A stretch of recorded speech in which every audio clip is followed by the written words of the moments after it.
Stigma associated with suicidal tendencies has fueled the high rate of suicide cases in the country.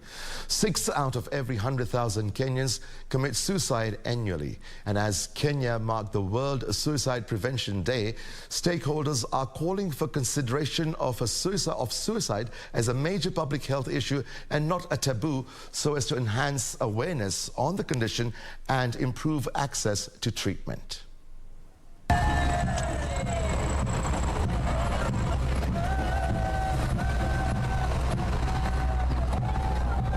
A procession in the streets of Nairobi in commemoration of World Suicide Prevention Day marked every 10th of September.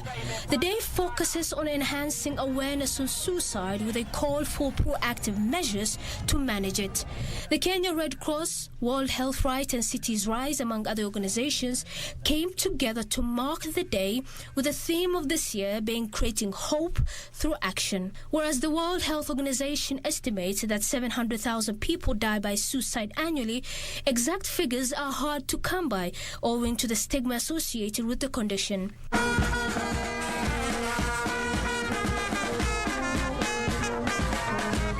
Charity Mutui, a 47-year-old suicide prevention activist, narrates her struggles with opening up on suicidal thoughts from a young age, fearing stigmatization. I have also had suicidal ideation or thoughts and plans of suicide since I was 14. So now I do advocacy, I do policy, in order to inform people and also to change the laws and policies in our country to be favorable for people with mental health challenges. Stigmatization of suicide is seen as a contributor to the increasing cases of suicide. When you talk about suicide, suicide is an intentional act that is taken by someone to end their life.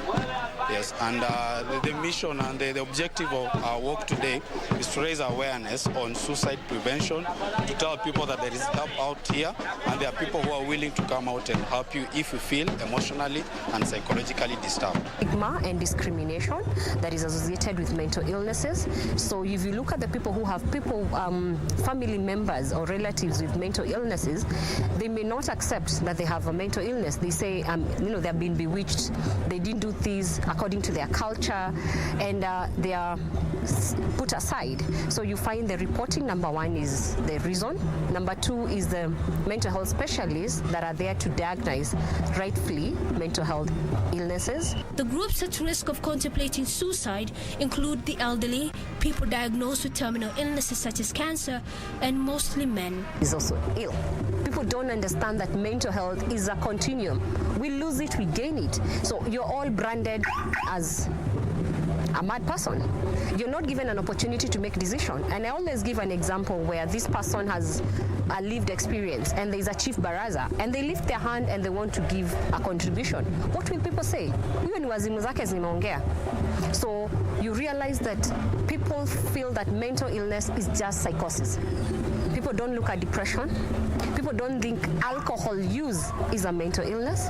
People don't look conditions like, many other of them like dementia. They are under what we call mental, neurological, and substance use disorder. The legal framework that criminalizes suicide has been cited as a challenge. To remedy the situation, psychologists say people should be wary of those exhibiting withdrawal from daily life routine and unnecessary anger outbursts, among others. Other preventive measures include investing in mental health as well as mentorship and guidance programs. In Kenya, attempted suicide is a crime punishable by law, and now human rights activists are calling for the decriminalization of suicide so as to mitigate the stigma surrounding it and encourage those struggling with suicidal tendencies and other mental health illnesses to come forth without fear. Sayda Mohammed Jama, KBC, Nairobi.